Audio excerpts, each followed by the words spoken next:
Hello, I just want to do a little tutorial on making ambient music, and this is something that I just recently discovered. So I'm using FL Studio, and this is a wonderful tool that you can find in the delay reverb called Fruity Convolver. Now what this does, like if I just open up the standard, what you'll hear here, actually let me just go to a different channel. And let's go into delay for Fruity Convolver. This is what you'll hear. So what is Convolver, and what is Convolver reverberation? Well, I didn't really know it too much until I looked it up here, just because I want to explain fully what it is. It's an audio signal, in an audio signal processing, convolution reverb is a process used for digitally simulating the reverberation of a physical virtual space through the use of software profiles. And so the effect I'm using is this. With special effects like Acoustic Impulse. So basically in my artist brain terms, it's like you throw in audio and it'll try and stretch or manipulate the sound that you have to try and copy this kind of like profile. I'm sure there's audio engineers out there who can correct me and maybe provide better explanations, but this is from someone primarily who just plays around with all these knobs, like what does this do? And that's what it comes to. Like if you put a sound here and you play a sound, it's going to try and copy that profile. So let's say for example this thing, we can control the wetness, and in previous tutorials I called wetness as blurring, dryness as sharpness. So So that's what this sounds like. But what happens if we throw a signal on? So now this is on. This is what it sounds like standard. If I put this on here,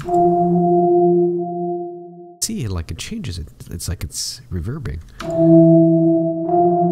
which adds wonderful things. It takes into account the length of the audio you also place in. So I've added my own. I have like a huge sound library. And on the first profile here, this is what I have.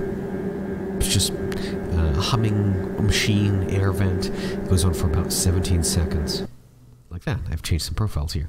So remember, this is what it sounds like standard. This is what it sounds like on this sound here. Now, if I put this to the first one, take a listen to this.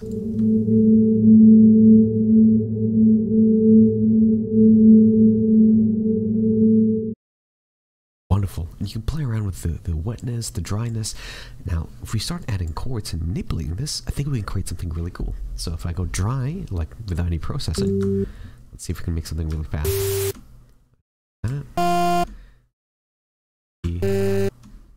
Alright, and let's just do something really fast here. Let's just go...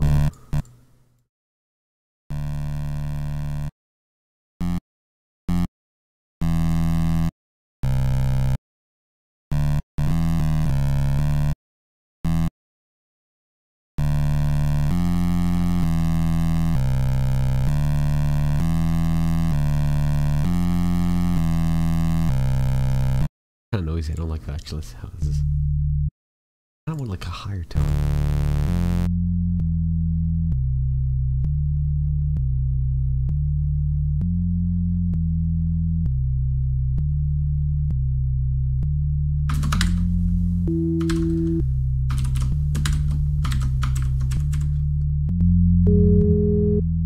Okay, let's keep that. Okay.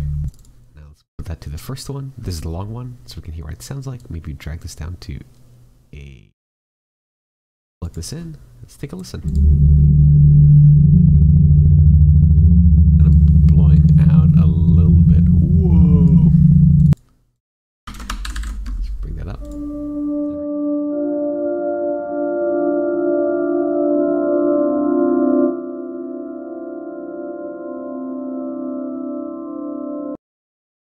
Normally, this is what it sounds like.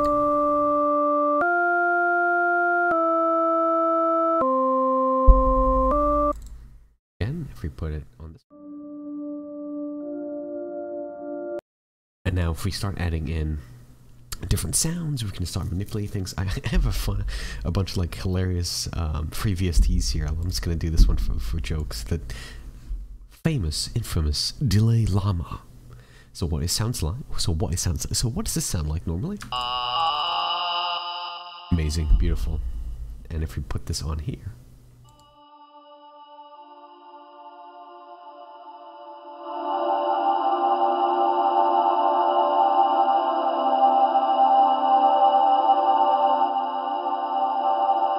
and you can play around with stretching it.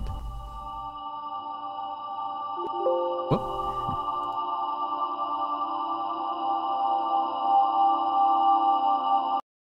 And yeah, hopefully that's a fun tool that you can play around with. It can get a little hard to control depending on your samples, but that's also a fantastic thing to do, is just throw in samples. I find generally like 5 to 10 seconds work. You can try actually throwing a minute or maybe your own previous songs in and see what happens. You might have to do like longer notes depending on how long they are. So like I think with this one, this here is maybe just a little too much for this. Like maybe I might have to do like one tone skip, and then let's do another one like this and skip. And this one might be better as it gives it room for the air to fill and swell.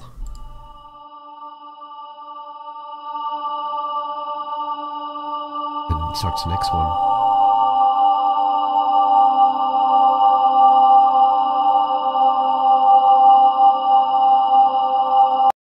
That's such a cool thing. And just to show you too, here I have tons and tons of sounds here that I can just like throw in. We can take a look. Hopefully there's nothing like too ear-wrenching. Okay, let's try that. See what happens. So put this in here.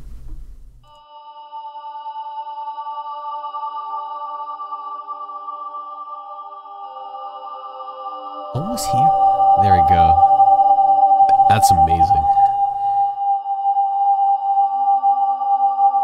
But like I said, you have to like play around with it and try and like control it. I think that's one thing. I'm having a hard time. It's like you throw in all these amazing sounds. You're like, okay, how do I tone this down? How do I make it so that when someone listens to this, you know, the ears don't explode? And you can like always like throw some fun remixing into it. Pick something random. Oh yeah. Feeling this. Ooh. It's a little too much. Headphone warning.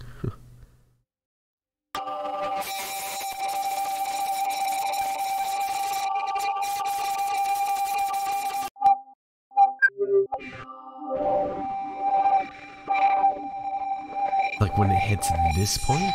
Yeah, like that. Which we can control a little bit here. I'm just making, you can end the video here if you want. I'm just going to play around this a little bit. Let's see, how can we tone this down?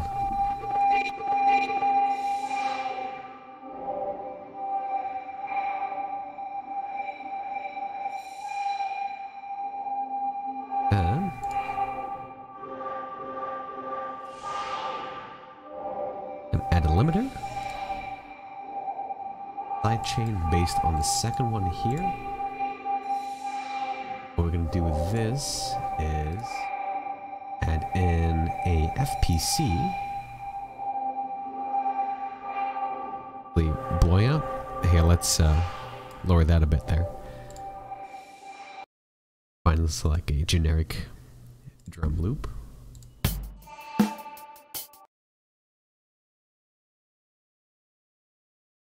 Fill this in.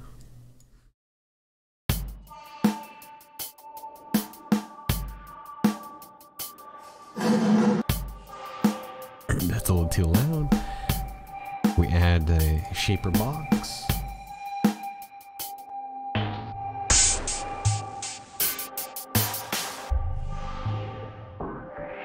Kind of want some reverb.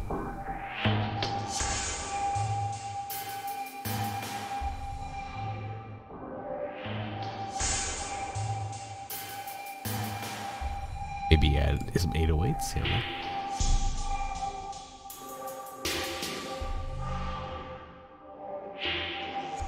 Oh, it's such a cool sound. Alright, thank you.